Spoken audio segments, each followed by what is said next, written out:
So today's video is going to be the downfall of Anastasia Beverly Hills Part 1. Next week's going to be Part 2 coming out. This video, I don't know how long it's going to be, I just wanted to talk about the journey of Anastasia Beverly Hills. Anastasia Beverly Hills started in 2000.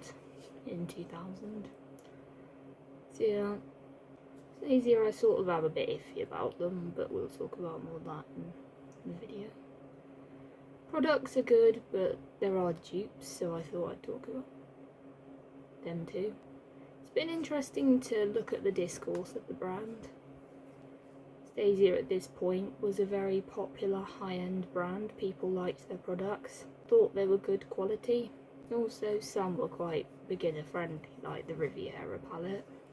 Also, they were like drama free, not involved in any scandals.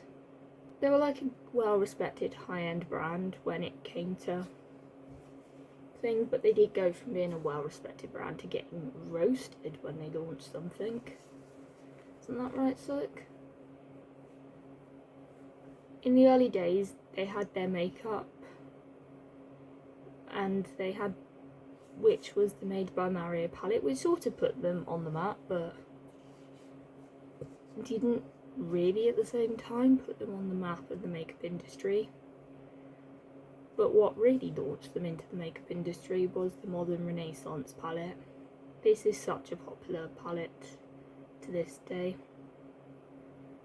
Before that, they had their eyebrow products, but Benefit definitely duped a lot of their eyebrow products, in particular the dip brow, which their dupe was the Benefit brow. Though Anastasia Hill with eyebrow products definitely set the trends, and other brands like Benefit were like meeting that trend and duping. The Modern Renaissance palette set a lot of the trends we see today in the makeup world.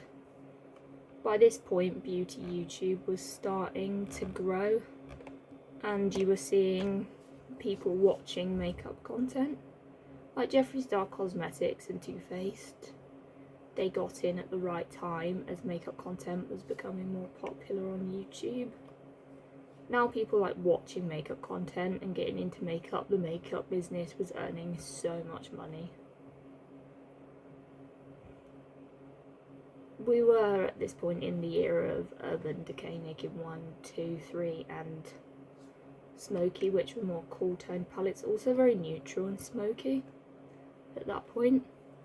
Now with the Modern Renaissance palette, you're getting more into warm tone neutrals with pops of colour. This palette made people want to buy more products, but they couldn't because they only had the Modern Renaissance as their only eyeshadow palette. After that, you had Subculture, which flopped. Never heard of it till I was researching this video. This palette came out on the 27th of July 2017. This was followed by the Prism palette. This had kind of a weird colour story, but I don't hate it. They did already collab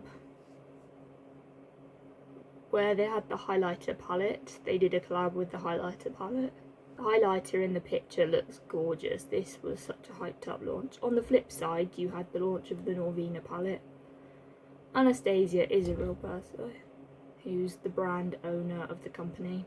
Her daughter Norvena took creative control over the brand. The biggest thing to note about Norvena is she's not an influencer. Never heard of her till I was watching videos on palettes and watching videos for research. She doesn't have a YouTube channel. She has 1.6 million followers on Instagram, Twitter, I don't know how many she has, I've tried googling it. So she's not much of a social media influencer, like she doesn't have as many followers as social media influencers do. I'm not really a stan, but when it's an influencer collab, most of the time you will have heard of the influencer. But we know nothing about Norvena. 2018, you had Soft Glam and Sultry. Soft Glam came out on January the 16th, 2018. Soft Glam, I nearly put in my lazy makeup launches video, but it's a stunning, glamorous nude, didn't belong there. Sultry came out on September the 25th, 2019. I love how this palette was neutral and had pops of colour. This would be quite a good one for beginners, like I would buy this one. 2018 was when the Norvena palette came out. This was the original Norvena palette, kind of neutral, kind of purple. It felt like the colours didn't really stand out in the original Norvena palette. I've also heard there's a lot of fallout and an abnormal amount of fallout for the palette. 2019 we have the Riviera palette. This was the first launch of 2019. Came out on the 4th of March 2019. Slick's nodding in it. The colour story I liked. It was their first kind of colour palette. After that, not long after that, was the Alicia Edwards palette, which was launched on the 29th of May 2019. After launch, I love this palette because it was bright and colourful. It was similar to the Riviera palette, but I think that one I prefer over the Riviera palette. Then we get into the Jackiana Palette. This came out on August the 5th, 2019. On Anastasia Beverly Hills official website, August the 6th in US stores, and on the 15th, retail partners like Sephora and Ulta. It's a good palette, some colours I like more than others. Mid-2019, Anastasia and Norvena launched a lot more things, a large amount. 3 Norvena Pro palettes. Then we had the Kylie by Belle palette, which was incredible. It just didn't get the attention it deserved. Felt like it was a fantastic palette, would buy it. 3 mini Norvena palettes.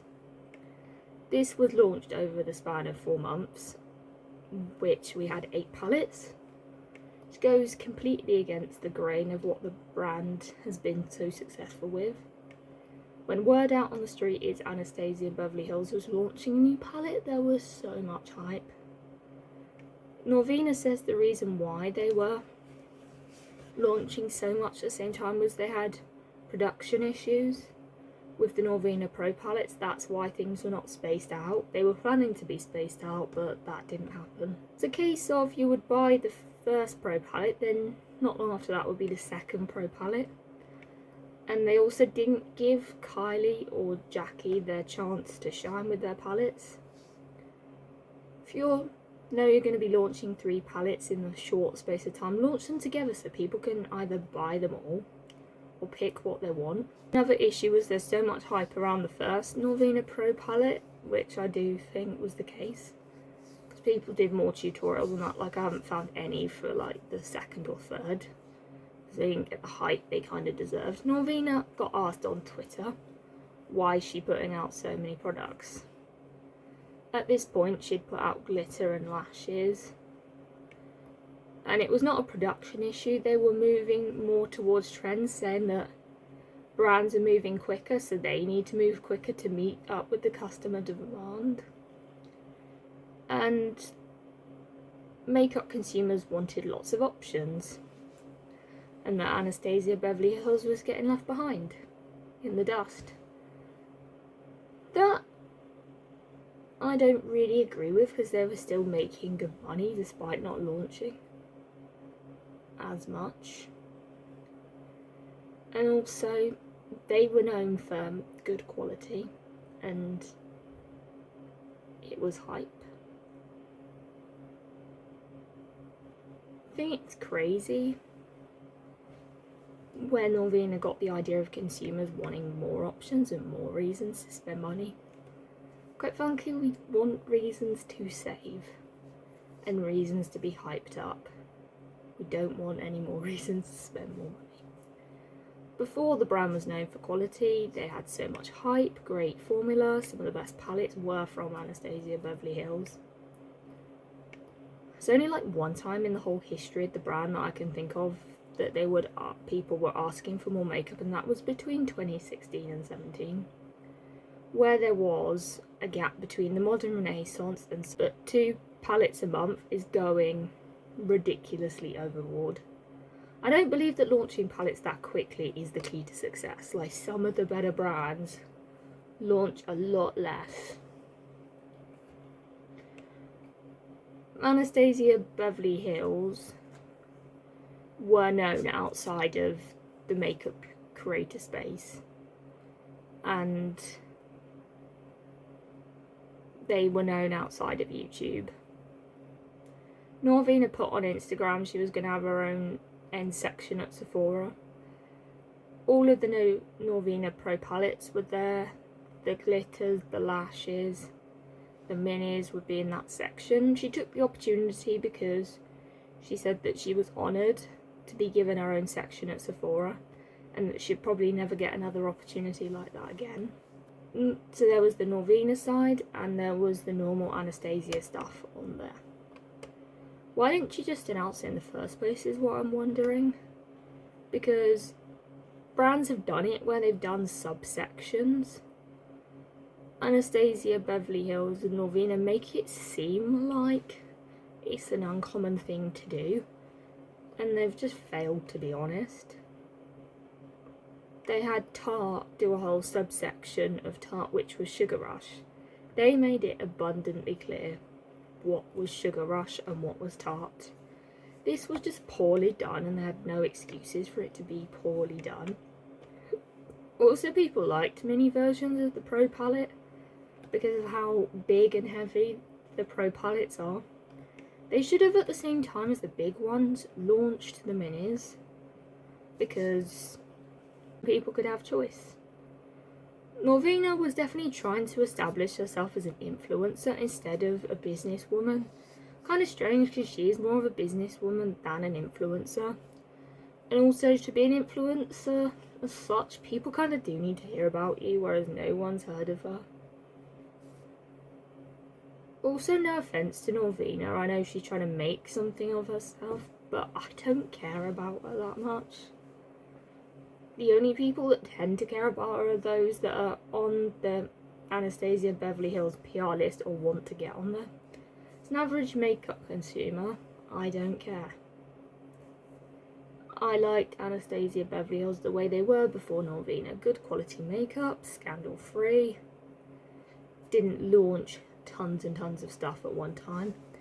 Also, you lose interest in the brand and not really wanting to support them, and because of Too Much Lies, that kind of gives you a reason to. And also too much makeup in a short span of time. So, comment down below your thoughts, and I'm interested to see what you think about it, and I will see you in another video. Bye.